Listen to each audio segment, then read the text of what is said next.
المتقین والصلاة والسلام علی اشرف الانبیاء والمرسلین اما بعد فاعوذ باللہ من الشیطان الرجیم بسم اللہ الرحمن الرحیم اللہم صلی علی سیدنا و مولانا محمد النبی الامی وعلی آلہ وصحبہ وبارک وسلم۔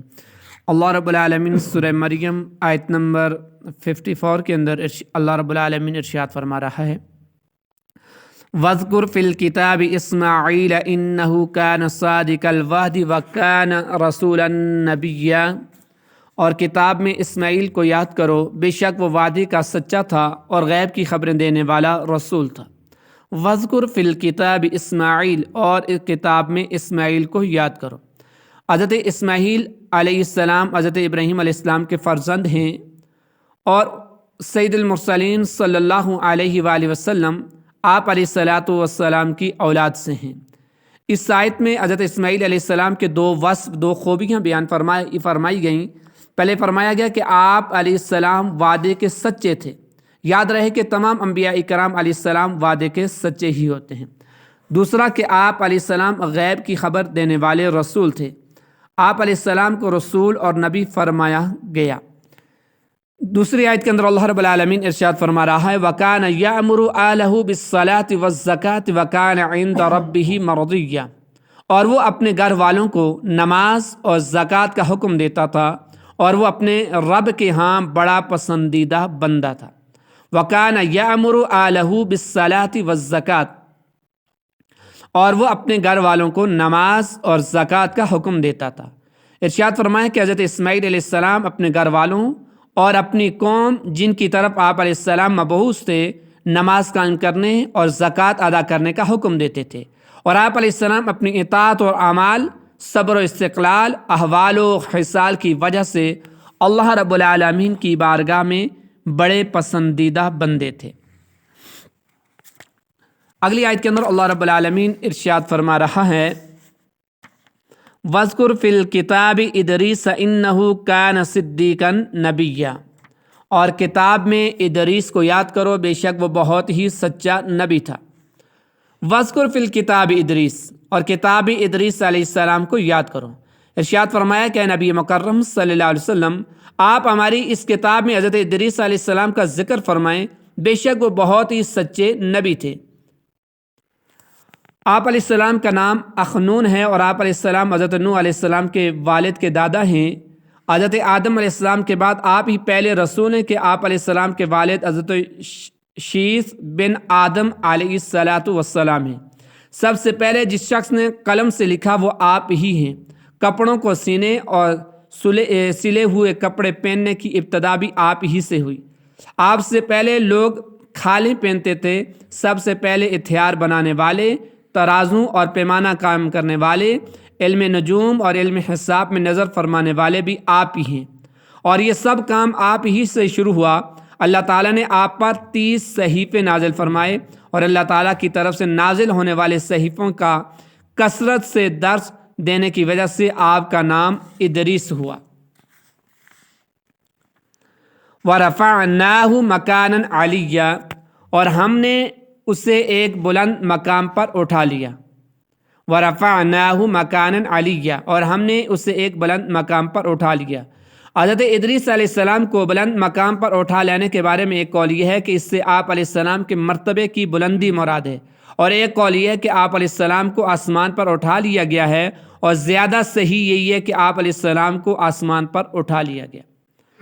اولئک الذین انعم اللہ علیہم من النبیین من ذریۃ آدم وممن حملنا مع نوح ومن ذریۃ ابراہیم واسرائیل وممن ہدینا واجتبینا اذا تتلی علیہم آیات الرحمن خروا سجدا وبکیا، اور یہ وہ انبیاء ہیں جن پر اللہ نے احسان کیا، جو آدم کی اولاد میں سے ہیں، اور ان لوگوں میں سے ہیں جنہیں ہم نے نوح کے ساتھ سوار کیا تھا، اور ابراہیم اور یعقوب کی اولاد میں سے ہیں، اور ان لوگوں میں سے ہیں جنہیں ہم نے ہدایت دی اور چن لیا۔ جب ان کے سامنے رحمان کی آیات کی تلاوت کی جاتی ہے تو یہ سجدہ کرتے ہوئے اور روتے ہوئے گر پڑتے ہیں۔ اولئک الذین انعم اللہ علیہم، یہ ہیں وہ لوگ جن پر اللہ نے احسان کیا۔ اللہ رب العالمین نے سورہ مریم کی ابتدا سے یہاں تک کہ مختلف انبیاء علیہ السلام کے حالات و واقعات فرداً بیان فرمائے، مگر اب تمام انبیاء کرام علیہ السلام کا مشترکہ ذکر کیا جا رہا ہے، جن میں حضرت ادریس، حضرت نوح، حضرت ابراہیم، حضرت اسماعیل اور حضرت اسحاق، حضرت یعقوب اور حضرت موسیٰ، حضرت ہارون اور حضرت زکریا، حضرت یحییٰ اور حضرت عیسیٰ علیہ السلام شامل ہیں۔ اور یہ وہ مبارک ہستیاں ہیں جنہیں اللہ تعالیٰ نے نبوت اور رسالت کا منصب عطا فرما کر ان پر اپنا خصوصی احسان فرمایا اور انہیں اپنی طرف ہدایت دی اور انہیں شریعت کی تشریح اور حقیقت کے کشف کے لیے چن لیا۔ اذا تتلیٰ علیہم آیات الرحمن، جب ان کے سامنے رحمان کی آیات کی تلاوت کی جاتی ہے۔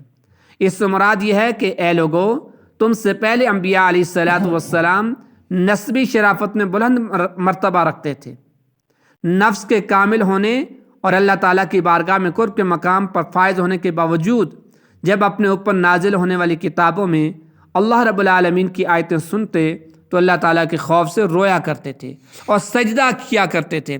تو تم بھی ان کی سیرت پر عمل کرو، اور جب قرآن کی آیتیں سنو تو اللہ تعالیٰ کے خوف سے گریہ وزاری کیا کرو۔ اس سے معلوم ہے کہ اللہ تعالیٰ کے کلام کی آیات سن کر رونا انبیاء اکرام علیہ السلام کی سنت اور ان کا طریقہ ہے۔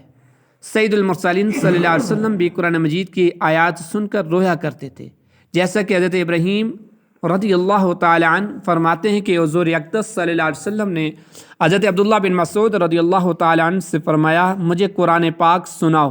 انہوں نے عرض کی، میں کس طرح آپ کو قرآن مجید سناؤں حالانکہ آپ پر قرآن مجید نازل ہوا ہے؟ ارشاد فرمایا، میں اس بات کو پسند کرتا ہوں کہ میں کسی اور سے قرآن کریم سنوں۔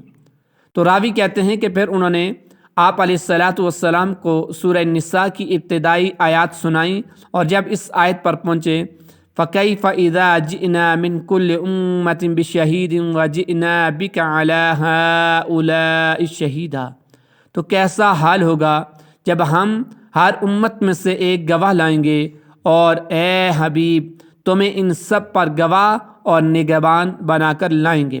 تو سرکار عالم صلی اللہ علیہ وسلم کی مبارک آنکھوں سے آنسو جاری ہو گئے۔ تو قرآن کریم کی آیات سن کر رونا یہ اللہ کے نبی مکرم صلی اللہ علیہ وآلہ وسلم کی سنت ہے، لیکن قرآن کو سن کر رونا تو اس سے آئے گا کہ جو اس کے معنی اور مفاہیم سے واقف ہوگا، جو قرآن کو سمجھنے والا ہوگا، جو قرآن کے عذابات کی آیات کو بھی سمجھتا ہے، بشارت کی آیات کو بھی سمجھتا ہے، اور واقعات سے درس و نصیحت بھی حاصل کرتا ہے۔ حضور علیہ السلام نے بھی اپنی امت کو اس کی تعلیم دی ہے، جیسا کہ حضرت سعد بن ابی وقاص رضی اللہ تعالیٰ عنہ سے روایت ہے کہ اللہ کے نبی علیہ السلام نے ارشاد فرمایا، یہ قرآن غم کے ساتھ نازل ہوا تھا، جب تم اسے پڑھو تو رو، اور اگر رو نہ سکو تو رونے کی شکل بنا لو۔ اس لیے ہر مسلمان کو چاہیے کہ وہ جب بھی قرآن مجید کی تلاوت کرے تو اپنے گناہوں اور اللہ تعالیٰ کی گرفت و عذاب کو یاد کر کے رویا کرے، اور اگر اسے رونا نہ آئے تو رونے والوں جیسی صورت بنا لے۔ حضرت ابو معمر رضی اللہ تعالیٰ عنہ فرماتے ہیں کہ امیر المومنین حضرت عمر فاروق اعظم رضی اللہ تعالیٰ عنہ نے سورہ مریم کی تلاوت اور سجدہ کرنے کے بعد فرمایا، یہ سجدے ہیں تو رونا کہاں ہے؟ حضرت عبد الرحمن بن ابو لیلہ رحمۃ اللہ تعالی علیہ نے سورہ مریم کی تلاوت کی۔ جب وہ اللہ تعالیٰ کے اس فرمان خروا سجدا و بکیہ پر پہنچے تو انہوں نے سجدہ تلاوت کیا، اور جب سجدے سے سر اٹھایا تو فرمایا، یہ سجدہ ہے تو رونا کہاں؟ ان بزرگوں کے اس قول سے یہ بھی مراد ہو سکتا ہے کہ سجدہ کر کے رونے والے لوگ اب کہاں ہیں؟ اب تو لوگوں کا حال یہ ہے کہ وہ سجدہ تو کر لیتے ہیں لیکن ان کی آنکھیں آنسوں سے تر نہیں ہوتی۔ ان بزرگوں کے یہ فرمان دراصل ہماری تربیت اور اصلاح کے لیے ہیں۔ اے کاش ہمیں بھی تلاوت قرآن کے وقت اللہ تعالیٰ کے خوف سے رونا نصیب ہو جائے۔ اللہ رب العالمین کی بارگاہ میں دعا ہے کہ رب العالمین ہمیں اس قرآن کو سمجھنے اور اس کے تقاضوں کو پورا کرنے کی توفیق عطا فرمائے۔ وما علیہ الا البلاغ۔